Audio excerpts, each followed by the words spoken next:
Living as an Omega slave, every day was punishment until a mysterious Alpha King stumbled into my life with his child in tow. But as our worlds collided and forbidden feelings grew, I had to ask myself, could someone who had only known pain ever truly accept love? Or was I destined to remain a prisoner, just in a different kind of cage?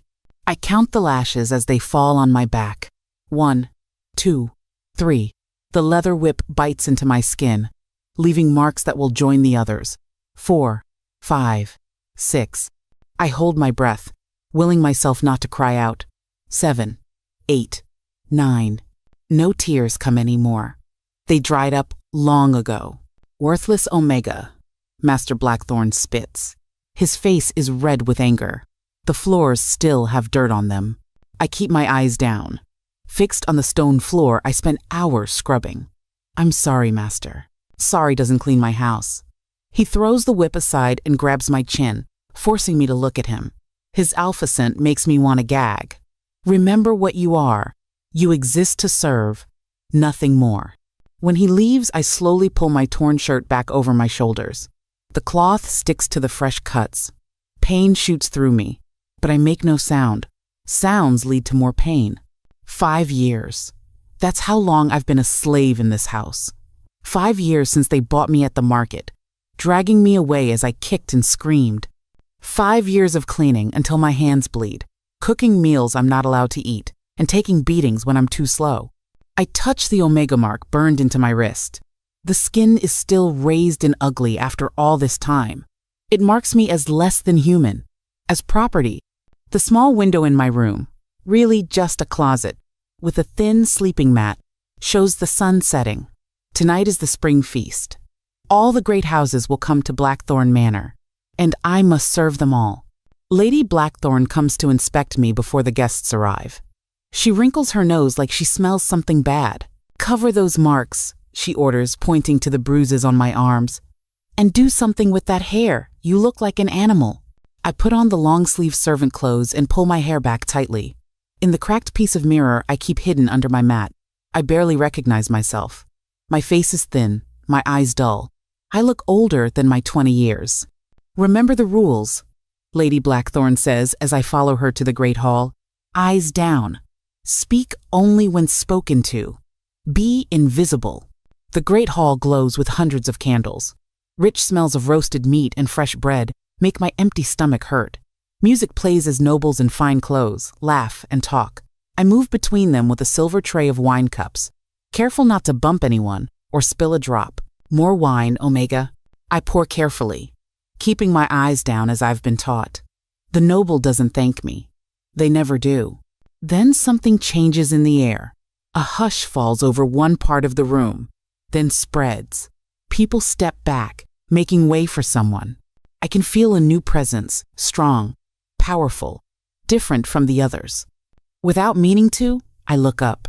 He stands across the room, tall and broad-shouldered, with dark hair and a silver crown, the Alpha King of the Northern Territories, the most powerful man in the realm. And he's looking right at me. Our eyes meet across the crowded room. His are gray like storm clouds, deep and searching. For a moment, I forget where I am. I forget what I am. Something passes between us. Something I don't understand. 1 heartbeat, 2, 3. Lady Blackthorn's nails dig into my arm, breaking the spell. Eyes down, filth, she hisses in my ear, or you'll feel the whip tonight. I drop my gaze quickly, but I can still feel the weight of his stare. My hands shake as I continue to pour wine. What just happened? Why would the Alpha King look at me a nothing? A slave with such interest. That's the widowed king, a kitchen boy whispers to me when I return for more wine. They say his wife tried to kill him before she died. Quiet, Cook snaps, smacking the boy's head. Gossip gets your tongue cut out.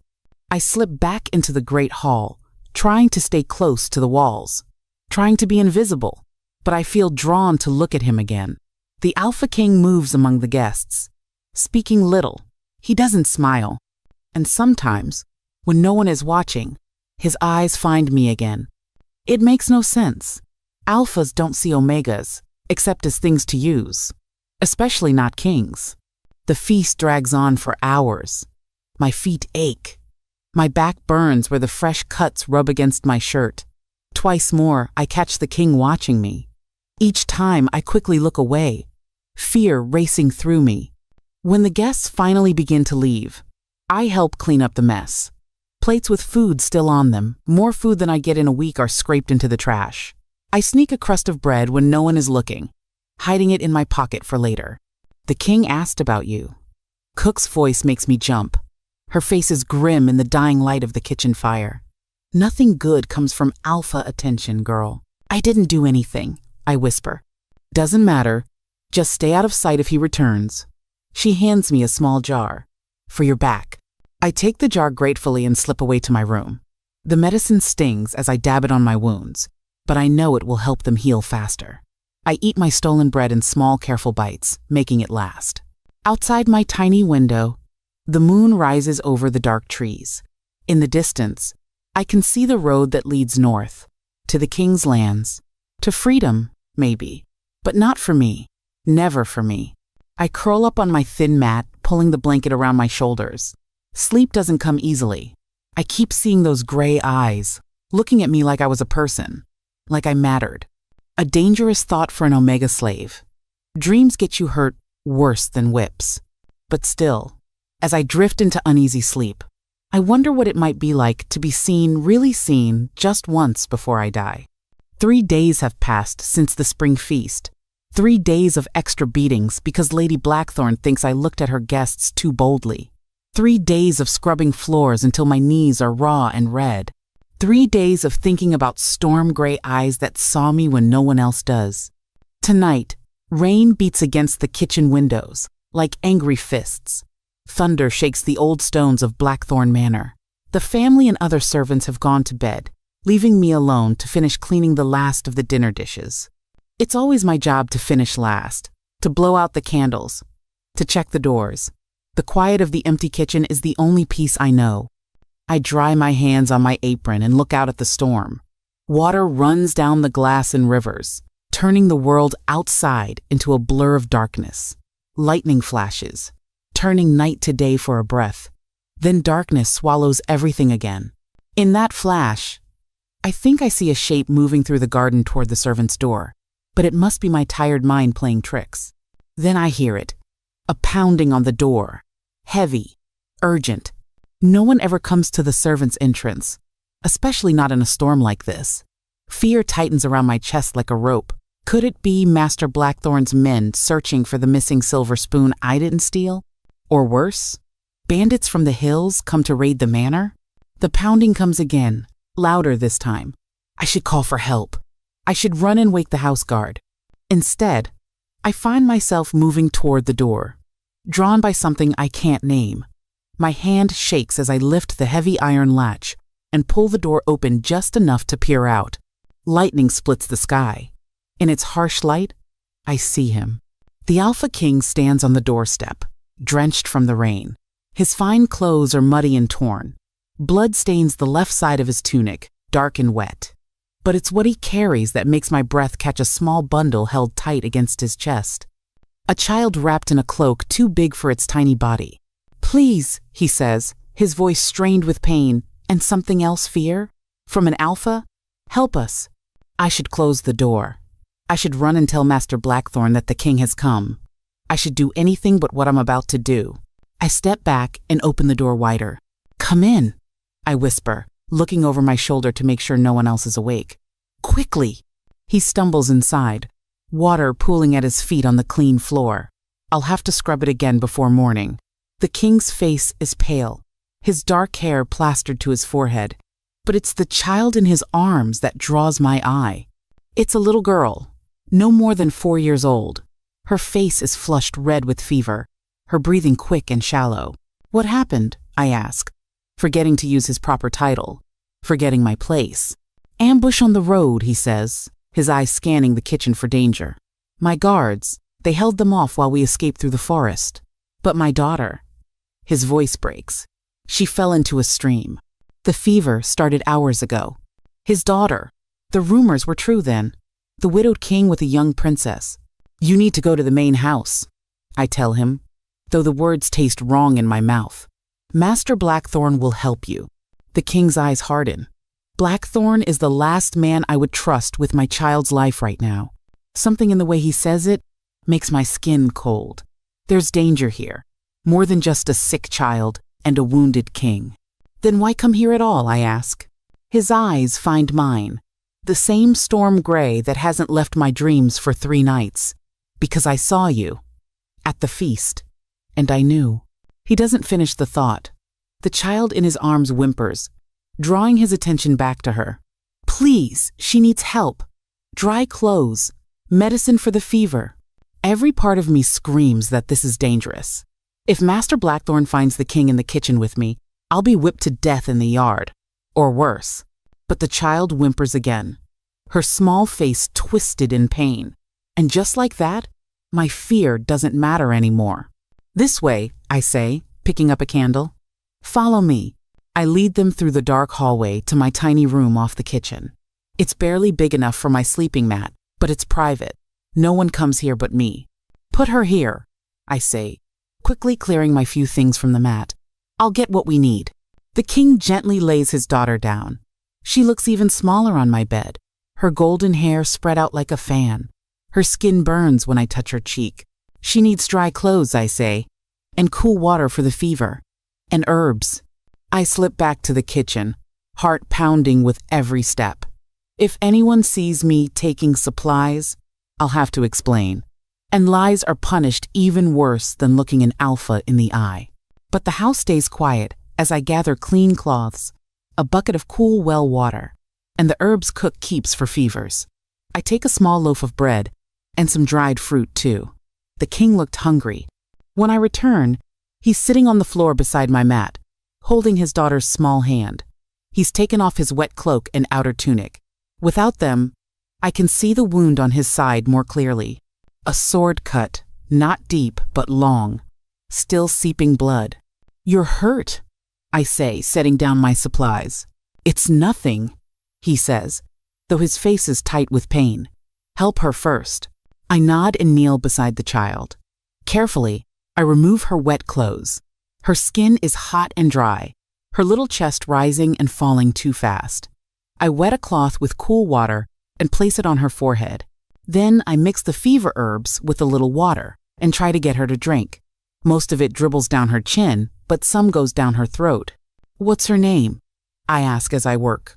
Elise, the king says softly. Her name is Elise. I look at the little girl's face.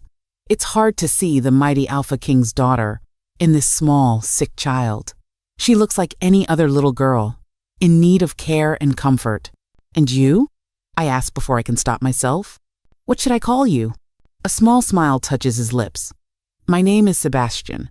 Sebastian. Not your majesty or my king. Just Sebastian. It feels wrong to call him by his name, but right too. In a way I can't explain.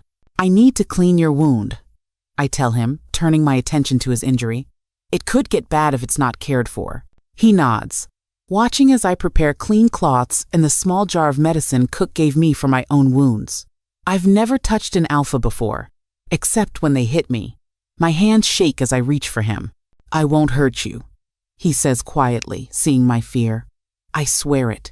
Strangely, I believe him. I clean the wound as gently as I can, feeling his muscles tense under my fingers when I touch the deepest part. He makes no sound. You're good at this, he says as I wrap a clean cloth around his middle. I've had practice, I reply, not meeting his eyes, mostly on myself. His hand catches mine, stopping me. His skin is warm, his touch light. I could pull away if I wanted to, but I don't. What's your name? He asks. It's been so long since anyone asked. So long since I've been anything but Omega or slave or you there. Elena, I whisper, my real name feeling strange on my tongue. My name is Elena. Thank you, Elena, he says. And the way he says my name makes something warm bloom in my chest, something I've never felt before. That night, I sleep on the floor, while the King Sebastian watches over his daughter. The storm rages on outside, but inside my small room, I feel strangely safe. As I drift off to sleep, I wonder what will happen when morning comes. I wonder if I've just saved my life or ended it. But for now, in this moment, I've done something that matters. I've helped a child. I've made a choice of my own. And for the first time in 5 years, I've heard someone say my name, like it belongs to a person, not a thing. Dawn breaks with pale light creeping through my tiny window. I wake with a start, my back stiff from sleeping on the hard floor. For a moment, I think I dreamed it all, the storm, the king, the sick child. Then I hear soft breathing from my sleeping mat. Little Elise still sleeps, her golden hair spread across my pillow. Her father sits beside her, his back against the wall, eyes closed but not sleeping. Even resting, he looks ready to fight. To protect, I rise quietly, trying not to disturb them. Sebastian's eyes open at my movement, instantly alert. Her fever broke in the night. He whispers, looking at his daughter with such love it makes my chest hurt. Thank you. I nod, not knowing what to say. No one has ever thanked me before. I need to start the morning fires, I tell him. The household will wake soon. You should stay here. No one comes to my room. He nods, understanding the danger. If we're discovered, I'll be the one to suffer. I slip out to the kitchen and start the fires. Put water on to boil. Begin the bread dough. My hands move through these tasks without thinking, letting my mind race with worry. How long can I hide them? What will happen when they leave? Will I ever see them again? The kitchen maid arrives, yawning. You're up early, she says. Couldn't sleep. I lie, keeping my eyes on my work. Storm kept me awake. The day passes in a blur of normal tasks. I scrub floors, wash dishes, prepare food. Each time I pass my room, my heart beats faster. Each time I bring them water or food, I stay a little longer. Each time, it gets harder to leave. By the third day, Elise sits up on her own, color returning to her cheeks. She watches me with curious eyes as I change the bandage on Sebastian's side. Are you an angel? She asks in a small voice. I nearly laugh. No, little one. I'm just a servant. But you're helping us, she says with a child's simple logic. And you're pretty like an angel. This time I do laugh, though it comes out rusty from lack of use. Thank you, but I think the fever confused you. She's right, Sebastian says quietly. You are helping us, at great risk to yourself. I focus on the bandage, not meeting his eyes. His wound is healing well, the angry red fading to pink. My fingers brush against his skin, warm and smooth, except for the place where the sword cut him. Why did they attack you? I ask, needing to break the strange tension in the air. Sebastian is quiet for so long, I think he won't answer. Then he sighs. Because there are those who think a child can't hold a throne. Those who think they could rule better than I have. Lord Voss? I guess, thinking of the cruel nobleman who visits the Blackthorns often. Sebastian's eyes sharpen. You know of him? I nod. He comes here, talks with Master Blackthorn behind closed doors. The servants say he wants your crown. And what do you think of him? Sebastian asks.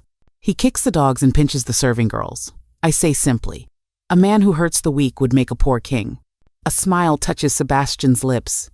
You have wisdom, Elena. My name in his mouth still feels like a gift. I finish with the bandage and start to stand, but his hand catches mine, gentle as a whisper. Stay, he says. If you can, talk with us a while. I should say no. I have work to do. But I sit back down, drawn by something stronger than fear of punishment. Elise crawls into my lap like she's known me forever. Her small hands play with the end of my braid. Tell us a story, she begs.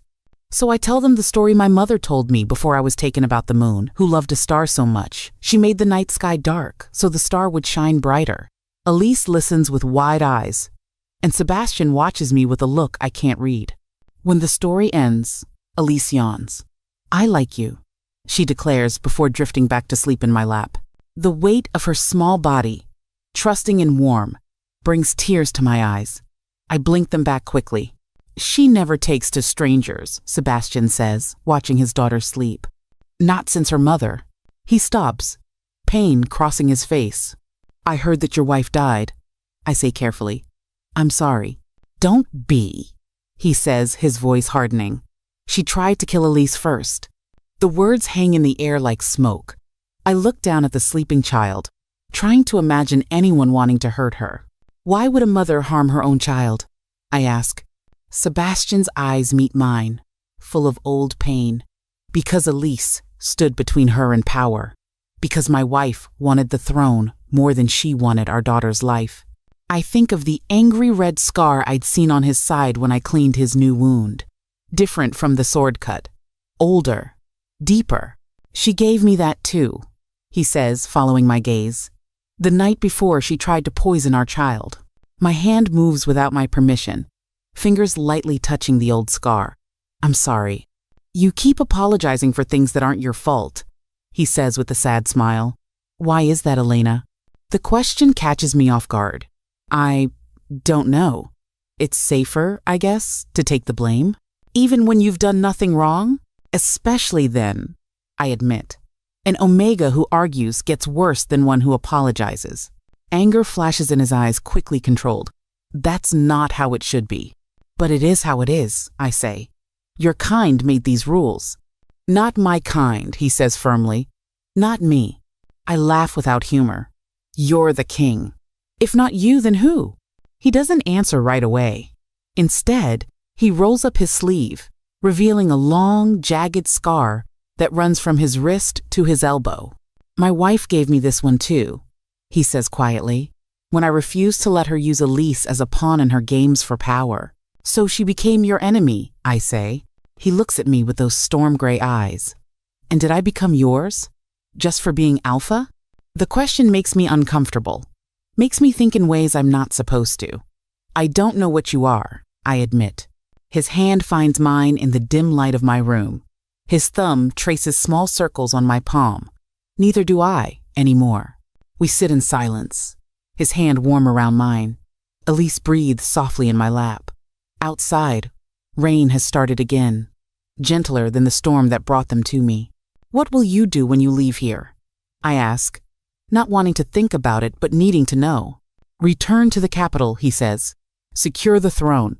Find out who else is part of this plot against us. His hand tightens around mine. And then, I'll come back. My heart stutters. What? For you? He says simply, as if it's the most natural thing in the world. I'll come back for you. Why would you do that? I ask, my voice barely a whisper.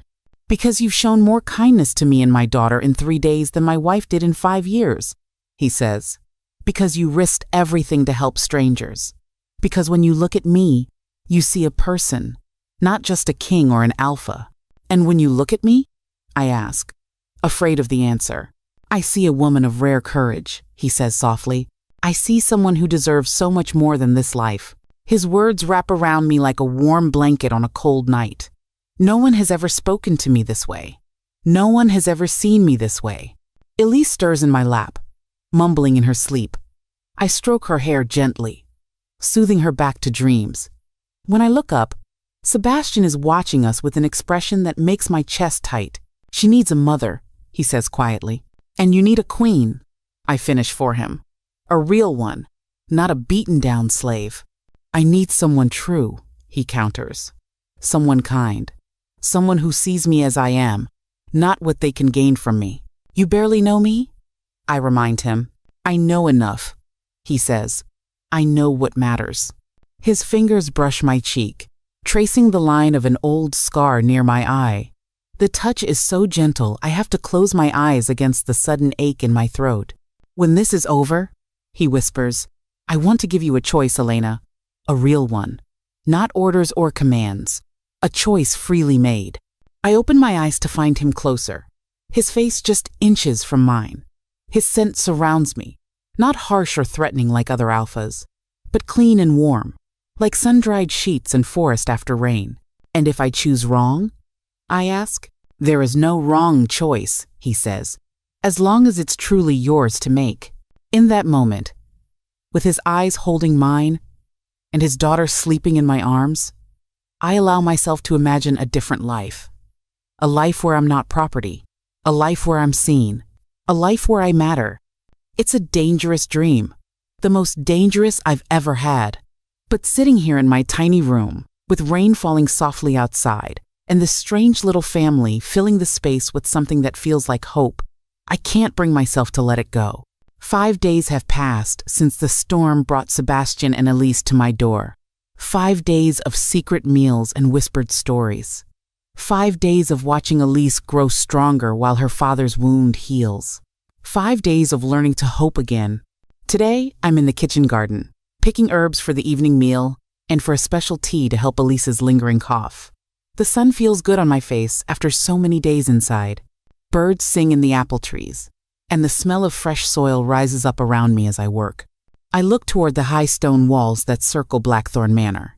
Beyond them lies the road to the north, to the capital, to Sebastian's kingdom, a world I've never seen and never thought I would.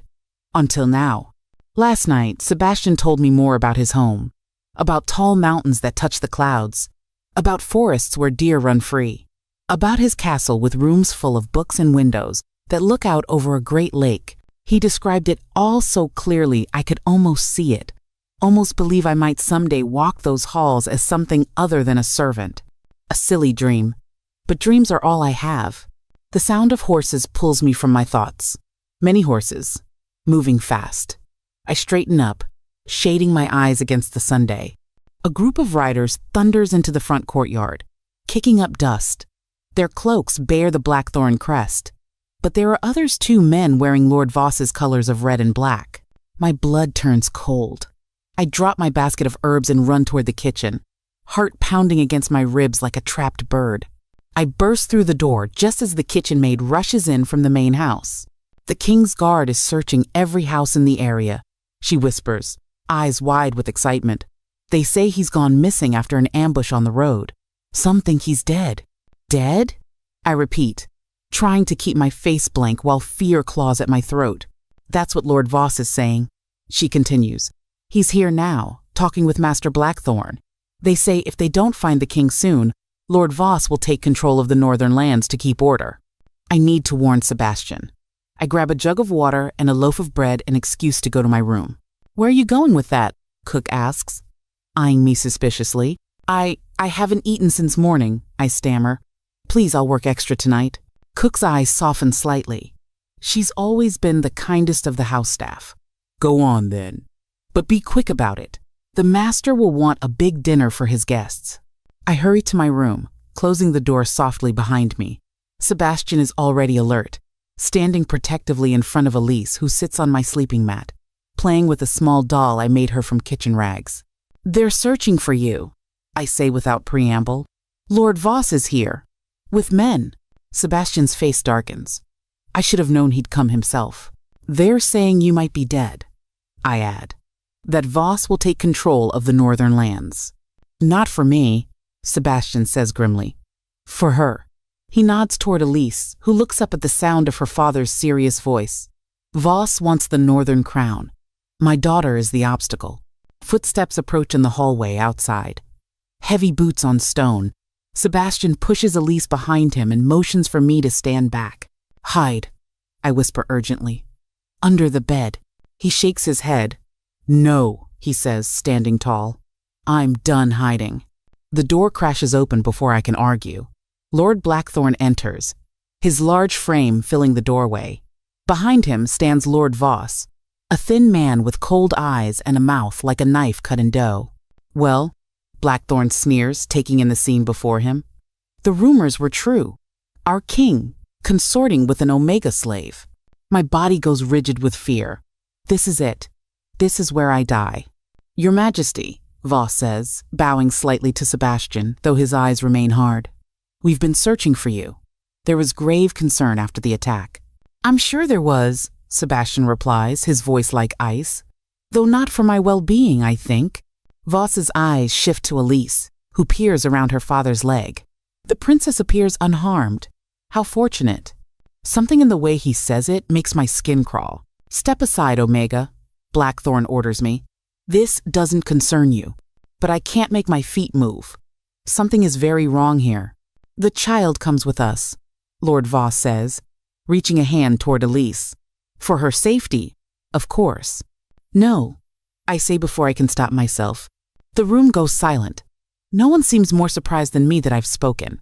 Lord Blackthorn's face twists with rage. You dare to speak, slave? He raises his hand to strike me. I flinch, waiting for the blow. But it never comes. Sebastian moves faster than I thought possible. His hand shoots out, catching Blackthorn's wrist in midair. You will never touch her again, he says, voice deepened to a growl that raises the hair on my arms. I've heard about alpha rage, but never seen it. Sebastian's eyes darken until they're almost black. The air in the small room feels crushed by his presence, making it hard to breathe. Even I can sense the change, the raw power rolling off him in waves. Lord Blackthorn tries to pull away, but Sebastian's grip is like iron. Voss takes a step back, his face suddenly uncertain. You will leave my presence now, Sebastian continues, each word precise and deadly, or I will show you what happens to those who harm what is mine. What is mine? The words echo in my head, strange and wonderful and terrifying all at once. Blackthorn's face pales. Even Voss looks shaken. When Sebastian releases Blackthorn's wrist, both men back away toward the door. This isn't over, Voss warns, but the threat sounds hollow now. It is for today, Sebastian replies. Go. They leave.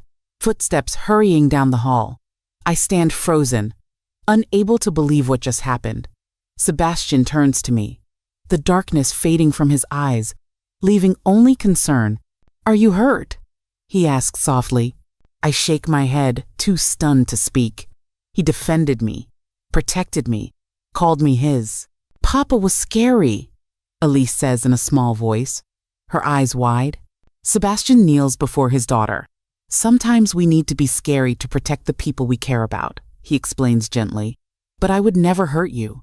Or Elena. Elise seems to accept this. She goes back to playing with her doll, the resilience of childhood allowing her to move past the frightening moment. Sebastian stands again, moving to the small window. They'll be back, he says, and with more men. What do we do? I ask, finding my voice at last. He turns to face me. My royal guard will be searching for us. I need to get a message to them. How? He runs a hand through his dark hair.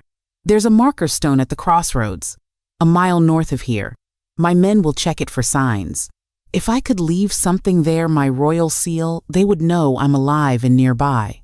I think of the guards patrolling the grounds, of Blackthorn's rage, of the danger that hangs over us like a storm cloud. I'll go. I offer. No, Sebastian says immediately. It's too dangerous. I can move around the grounds without being questioned, I argue. I'm just a slave doing my chores.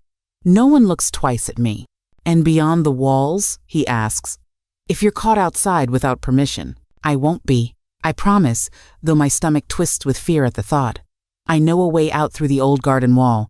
I've used it before to gather special herbs.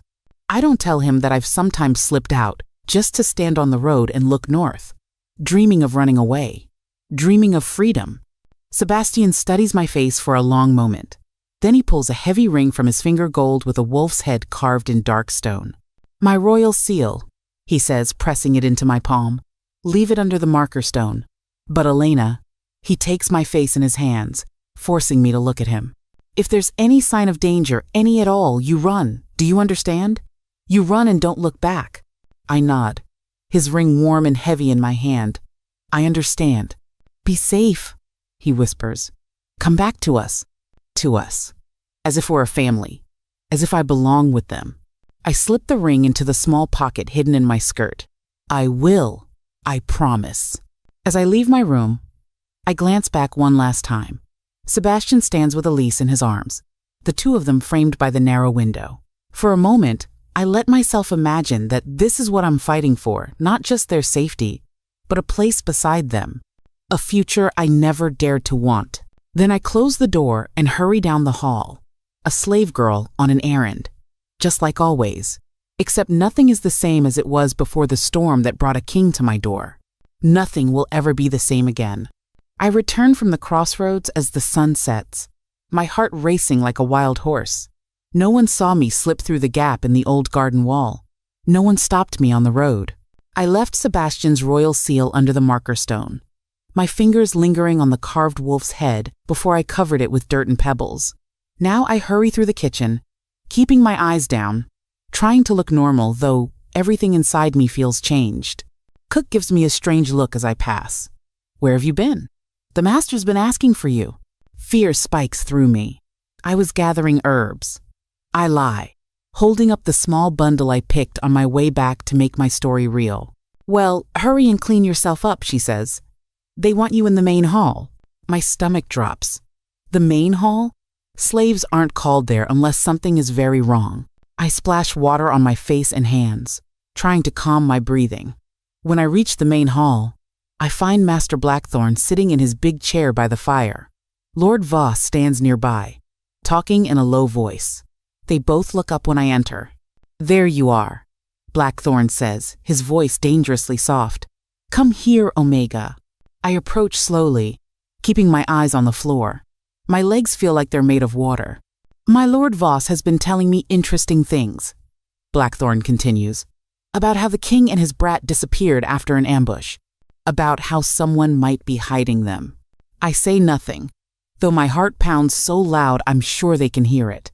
"Look at me when I speak to you," Blackthorn snaps. I raise my eyes, fighting to keep my face blank. "Now," Blackthorn says, leaning forward in his chair, "tell me why the king's royal guards are suddenly patrolling the North Road.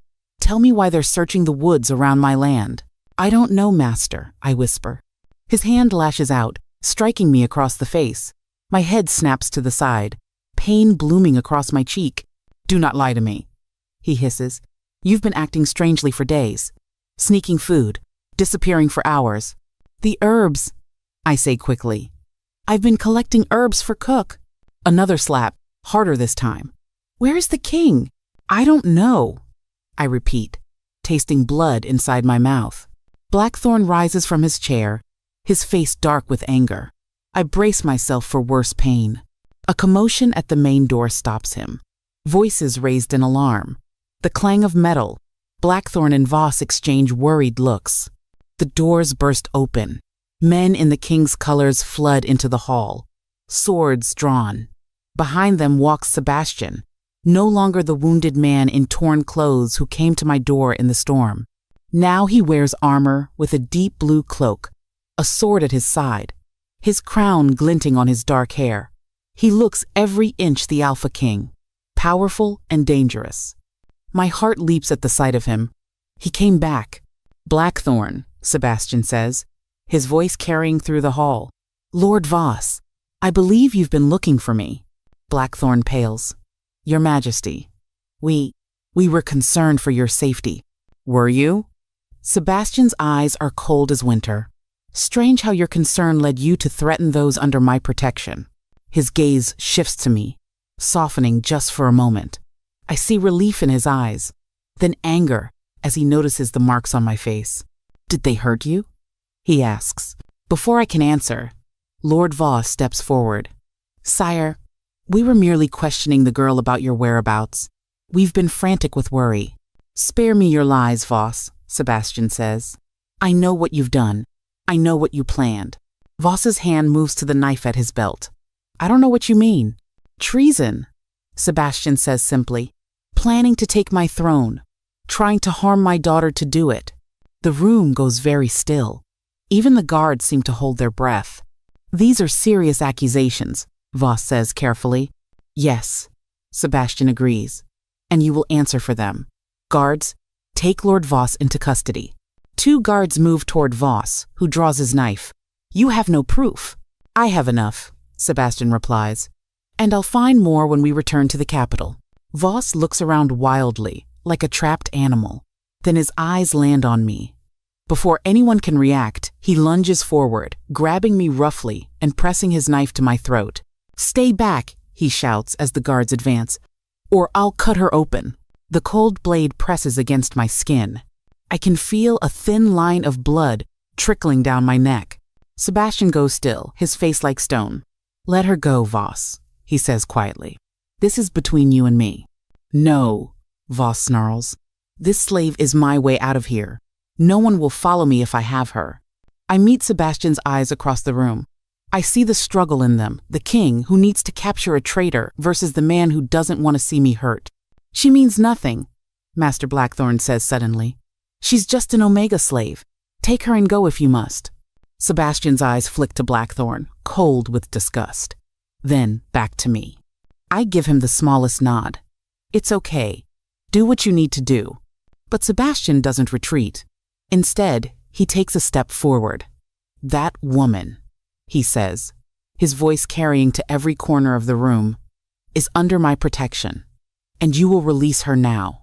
Power rolls off him in waves. True alpha command in every word.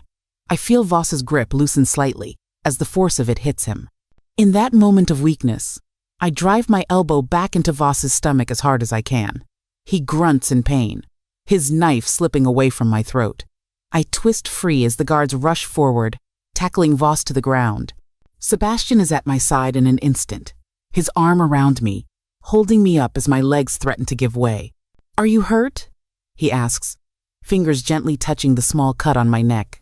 I'm all right, I say, though I'm shaking like a leaf in the wind. His arms tighten around me. For a moment, he just holds me, his face pressed to my hair.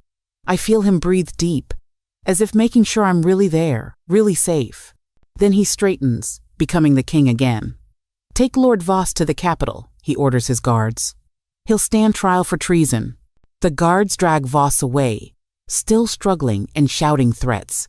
Sebastian turns to Master Blackthorn, who has shrunk back against the wall. As for you, Sebastian says, your part in this will also be investigated. I've done nothing wrong, Blackthorn protests. I've been a loyal subject. We'll see, Sebastian says. Then his voice softens as he turns back to me. Come, we need to go. Go? I repeat, not understanding. To the capital, he says. It's time to leave this place. Hope rises in me like the sun after a long night. Elise, safe with my guards, he assures me. She's waiting for us. For us. The words still sound like a dream. I can't just leave, I say, though it's the only thing I've wanted for 5 long years. I belong to the Blackthorns. No, Sebastian says firmly. You belong to no one but yourself. Master Blackthorn steps forward, his face red with anger. Now see here. That girl is my property. I paid good gold for her. Sebastian's hand goes to his sword. Choose your next words carefully, Blackthorn. The threat in his voice is clear. Blackthorn's mouth snaps shut. I'll compensate you for the loss, Sebastian says coldly, though she's worth far more than you could ever understand. He turns to me again, his voice softening. Will you come with us, Elena? The choice is yours to make. A choice, a real choice, something I haven't had in 5 years. I look around the main hall, at the place where I've been beaten and abused and treated like less than human. I look at Master Blackthorn, his face twisted with greed and anger. Then I look at Sebastian, waiting patiently for my answer. Yes, I say, my voice stronger than I expect. I want to go with you. Relief crosses his face. He holds out his hand, and I take it without hesitation. As we walk toward the door, toward freedom, Elise comes running in. She throws herself at me, small arms wrapping around my legs. Elena, she cries happily. We're going home. Home. A word I haven't used in years. A place I've almost forgotten. I lift Elise into my arms, feeling her little heart beat against mine. Sebastian places a gentle hand on my back, guiding me forward. As we step outside into the cool evening air, I look up at the stars just beginning to appear in the darkening sky. For the first time in so long, they don't seem distant and cold. They shine like promises waiting to be kept. But a shadow falls across my heart as we approach the waiting horses. Sebastian helps Elise onto his mount, then turns to lift me up behind her. What happens now? I ask quietly, so only he can hear. His eyes meet mine, serious and sincere. Now I fight to secure my throne, to make sure Elise is safe. And then? I prompt when he pauses. Then I keep my promise to you, he says. A real choice. A real life. Whatever you want it to be. But as he mounts the horse behind us, his arms encircling me and Elise to hold the reins, I wonder if it can really be that simple. He is a king. I am a slave. The world doesn't change just because we want it to. As we ride away from Blackthorn Manor, toward the north, toward his kingdom, I hold Elise close and feel Sebastian's warmth at my back. For this moment, I let myself believe in the impossible. I let myself hope. But deep inside, I know the hardest part of our journey is still to come. 2 weeks have passed since we arrived at Sebastian's castle in the north. 2 weeks of sleeping in a soft bed in a room bigger than the entire servants' quarters at Blackthorn Manor. 2 weeks of clean clothes, warm baths, and more food than I've ever seen. 2 weeks of Elise's laughter, as she shows me every corner of her home, her small hand always finding mine. The castle sits on a hill overlooking a great lake that stretches so far I can't see the other side. Stone towers reach toward the sky, flags snapping in the wind. Inside, warm fires burn in huge fireplaces, and soft rugs cover the stone floors.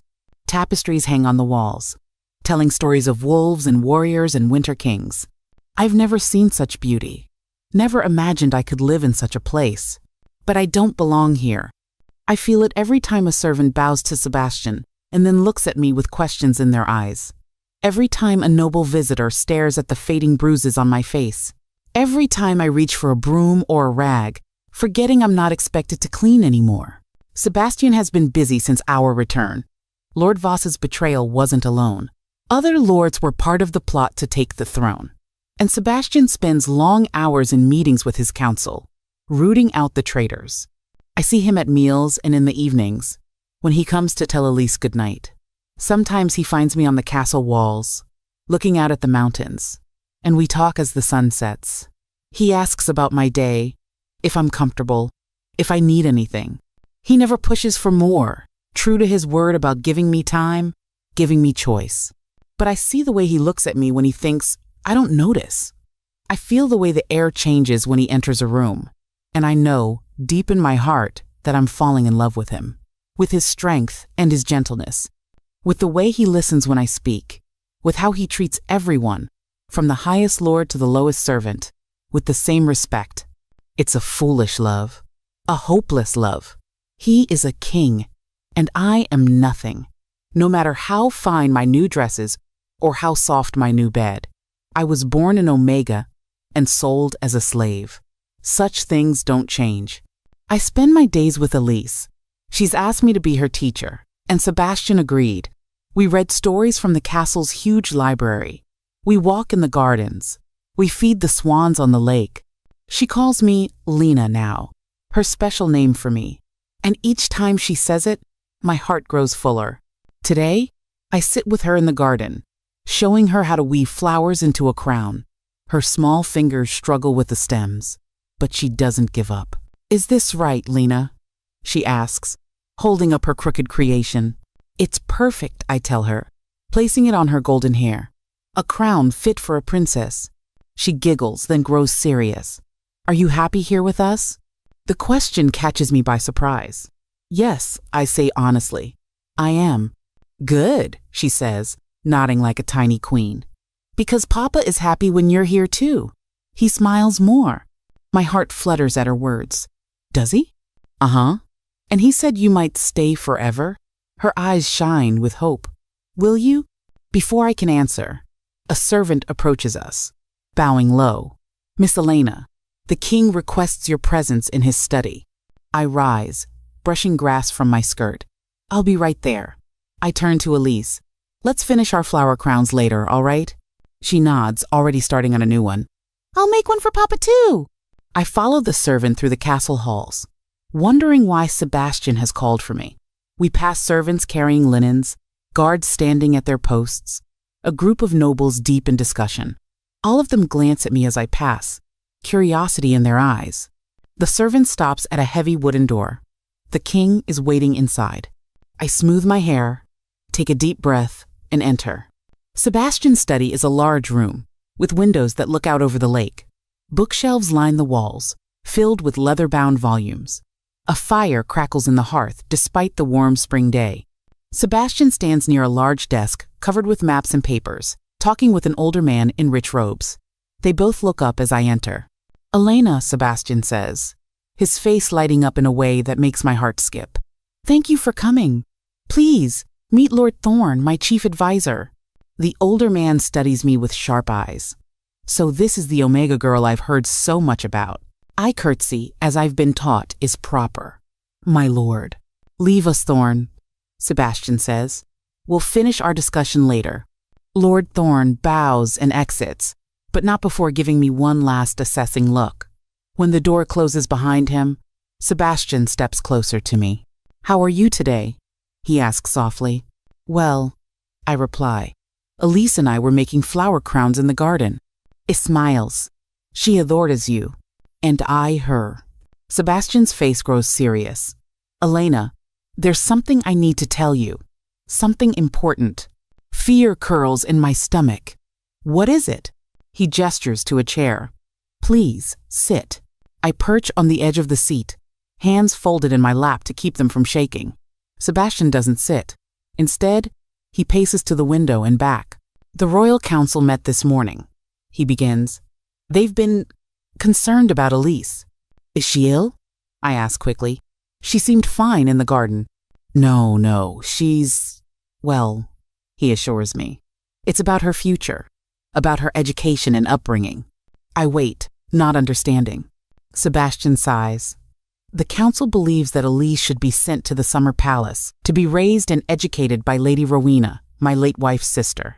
The words hit me like a physical blow. They want to take her away? They believe she needs a proper influence, Sebastian says, his voice tight with anger. A noble woman to teach her how to be a princess. And I'm not proper, I finish for him. My chest feels hollow. Because I was a slave. Former slave, he corrects sharply. And that's not why. It's because you're Omega. And the royal line has always been Alpha. They're traditionalists, set in their old ways. I look down at my hands, seeing the faint scar where my slave mark was burned into my skin.